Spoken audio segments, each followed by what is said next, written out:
नाम महिमा क्या है वो तो वाणी का विषय ही नहीं है, पर फिर भी शास्त्रों में जो बात कही गई है उसका हम स्मरण मात्र कर रहे हैं।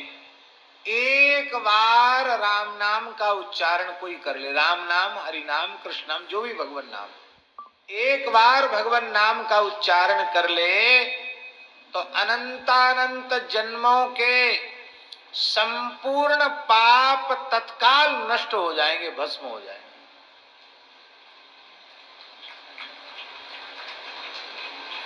राम नाम एक रति पाप के कोटि पार, मलुकदासी कहते हैं। ऐसी महिमा नाम की जारी करे सब छार, सब जल जाएगा। चलो यहां तक तो ठीक है, अब आगे सुन लीजिए। द्वारा जीवन में पाप का कभी स्पर्श ही नहीं होगा। एक बार राम नाम ले लिया तो अनंतानंत जन्मों के पाप नष्ट हो गए, और द्वारा पाप की हिम्मत नहीं जो भीतर घुस जाए। अब उसको संसार चक्र से छूटने के लिए कुछ नहीं करना है, एक बार राम नाम लिया, मुक्त हो गया, भगवत स्वरूप हो गया, भगवत पार्षद हो गया।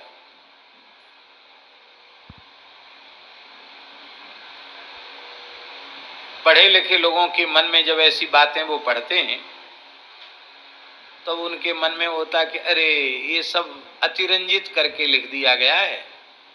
केवल इसलिए कुछ लोग सभ्य होते हैं तो वो ज्यादा विरोध नहीं करते हैं, वो इतना कह देते कि हाँ लोग राम राम करें इसके लिए ऐसा लिख दिया बढ़ा चढ़ा के, वस्तुतः ऐसी महिमा है नहीं। ये सोचना 10 नामापराधों में से एक नामापराध है।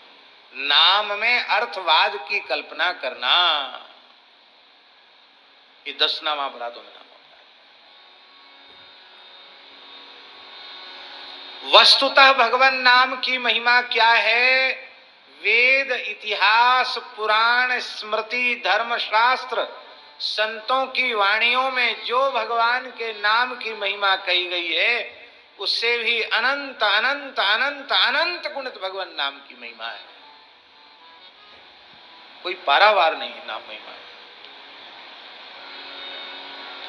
वेदादि शास्त्रों में कहे गए जितने शुभ कर्म हैं, योग, यज्ञ, जप, तप आदि साधन, उनको सविधि श्रद्धा पूर्वक हजारों हजारों हजारों बार उनका अनुष्ठान करे और एक बार भगवान के नाम का उच्चारण कर ले तो कलाम नारहंति षोडशीं, 16वीं कला की बराबरी नहीं कर सकता। भगवान नाम क्या कहना महाराज। 24वीं चतुर्युगी के त्रेता में एक बार प्रभु श्री राम कौशल्यानंदन के रूप में प्रकट होते हैं। 28वीं चतुर्युगी के द्वापरांत में भगवान एक बार देवकी नंदन यशोदानंदन के रूप में प्रकट होते हैं। पर नाम जापक जितनी बार राम राम बोलता है उतनी बार उसकी जिह्वा कौशल्या बनकर राम जी को प्रकट कर देती है। जितनी बार कृष्ण शब्द का उच्चारण करता है उसकी जिह्वा यशोदा देवकी बनकर ठाकुर जी को प्रकट कर देती है। क्या कहना महाराज, अद्भुत है। तब प्रश्न उठा एक कि जब एक ही नाम की इतनी महिमा है तो ये महात्मा लोग चित्रकूट में रह के राम राम राम राम सीताराम सीताराम सीताराम जप रहे हैं, कायली जप रहे हैं, न जपें? भाई एक बार राम नाम तो हो ही जाएगा, इतना श्रम क्यों कर रहे हैं?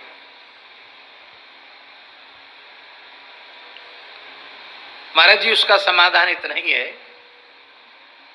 कि नाम महिमा का जो ये वचन है इसमें विश्वास दृढ़ करने के लिए शेष नाम है। नाम महिमा में विश्वास दृढ़ हो जाए इसके लिए जीवन भर राम नाम का जप है।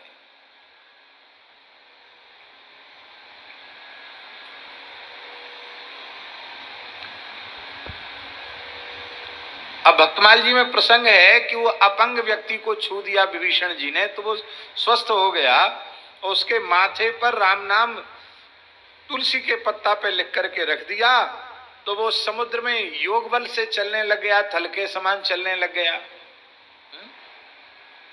और उसने सोचा कि क्या जंत्र मंत्र देखा तो अरे तो राम नाम लिखा तो डूबने लग गया।